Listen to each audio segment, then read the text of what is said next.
At first, I couldn't appreciate the slower Japanese art house films. Then I saw Picnic, a weird piece of work with quaint dialogue and premise. I got bought over by its quirkiness and sensitivity. The same can be said for all of Shunji Iwai's films. The narrative is traditional, but the execution is youthful. Shunji Iwai started his career directing music videos, and thus, pop culture is a huge influence in his films.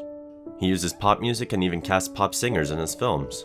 Of course, mainstream music is more commonplace in films these days, but back then, his choice of music defied conventional wisdom in Japanese cinema.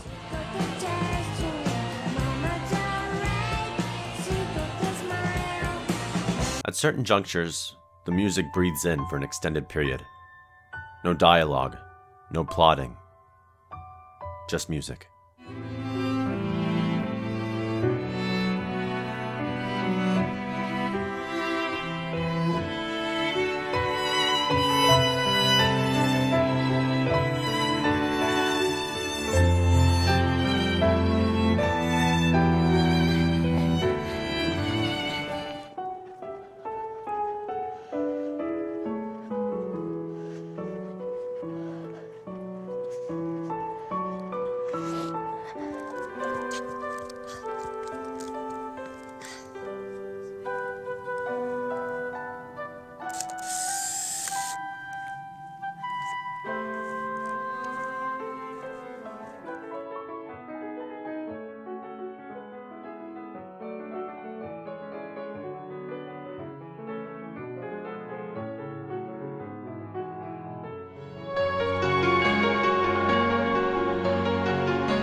It's almost like his film cuts in and out of a music video without notice.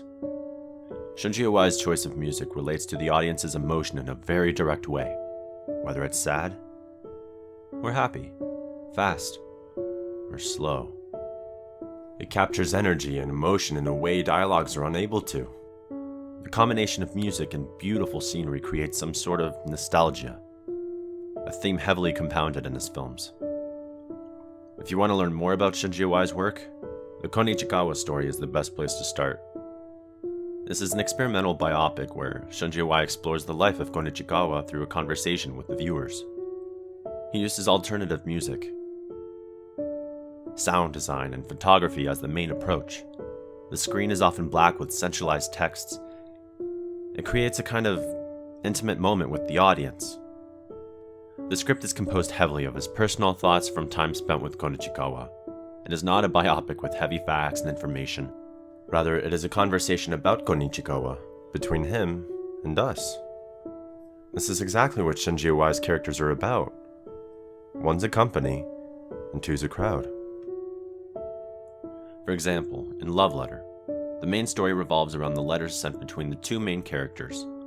The letters are mostly about Hiroko's dead fiancé, but even then, he is a character created based on their memories.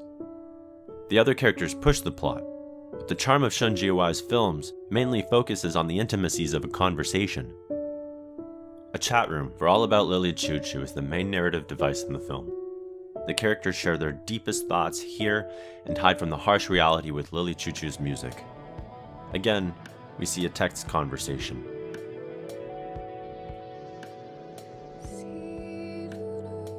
It is used as a means to portray the duality of different characters. Hoshino is an aggressive bully and Yuichi is a shy victim, but in the safe refuge of the chat room, both of them are just simple Lily Chou Chou fans.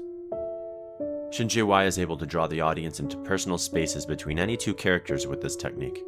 More than that, I often felt the text dialogues were directed to the audience more than characters themselves.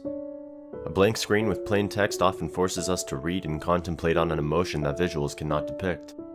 And when it comes to visuals, Shunji Iwai often adopts an experimental approach. For example, in the summer scene of All About Lily Chou Chou, a whole segment was shot purely on a DV camera. The scenes are long overdrawn and the editing is amateurish, almost like it's a homemade summer vacation video.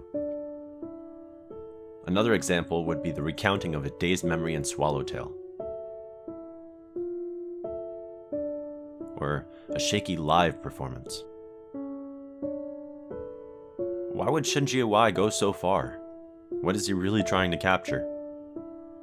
I believe he's trying to capture moments and memories. This seems synonymous with his direction and choice of shots, whether it's the floating unstable shots that show the uncertainty of his characters, the text dialogues, or the uncomfortably long shots. All of it points toward a direction, to capture moments. It matters very little if a shot is technically perfect, or even right, because the essence of Shunji Iwai's films is ephemeral.